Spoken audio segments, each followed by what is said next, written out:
মাখা নিয়ে। চলো কেমন হয় দেখা যাক।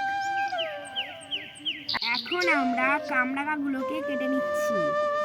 কামরাঙার এই শিরা মতনটা কেটে ফেলে দিতে হয়।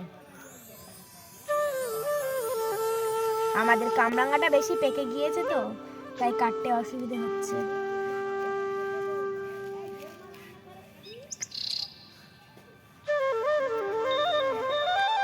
এখন আমরা কামরাঙাগুলোকে কেটে নিচ্ছি এবং কেমনভাবে কামরাঙাগুলোকে কাটতে হয় সেই প্রসেসটাও দেখিয়ে দিচ্ছি। তো দেখো আমরা কামরাঙাগুলো কিভাবে কেটে নিচ্ছি।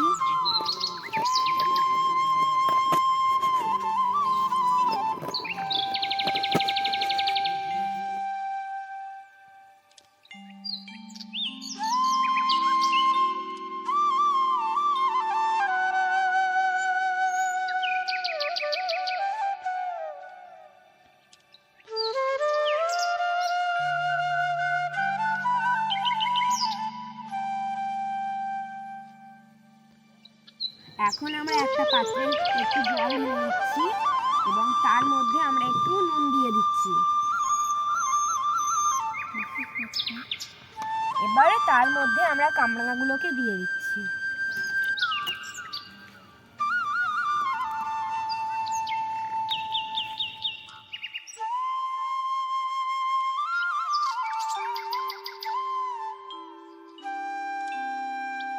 মাঝখানের এই দানাটাকে এমনভাবে বার করে নিচ্ছি ছুরির সাহায্যে।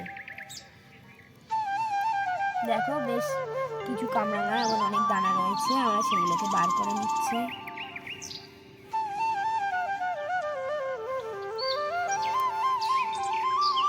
আমরা লঙ্কাগুলোকে মাঝখান দিয়ে চিড়ে নিচ্ছি যাতে নুনের সাথে ডলে নিতে সুবিধা হয়, কারণ কলা পাতাটা পাতলা তো ছিঁড়ে যেতে পারে।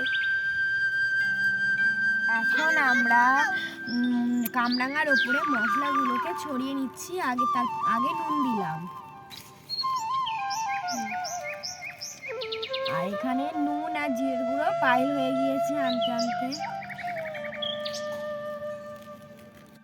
এখন আমরা মশলার এক পাশে জিরে, নুন এবং লেবুর পাতা, লঙ্কার গুঁড়ো আর কাঁচা লঙ্কা দিয়ে একটা সুন্দর মশলা তৈরি করে নিচ্ছি।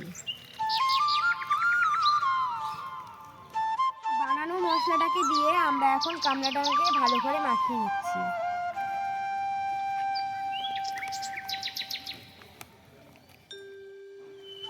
আজকে আমার ভাইকে দিয়ে আমি টেস্ট করাবো কামরাঙা মাখাটা কেমন হয়েছে, কারণ আমার দিদি আজকে নেই, ও একটা কাজে ব্যস্ত আছে।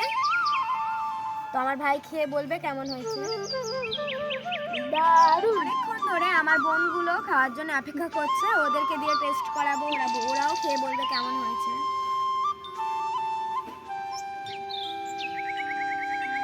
अबे जल्दी बोल, कल सुबह पनवेल निकलना है। दारुण!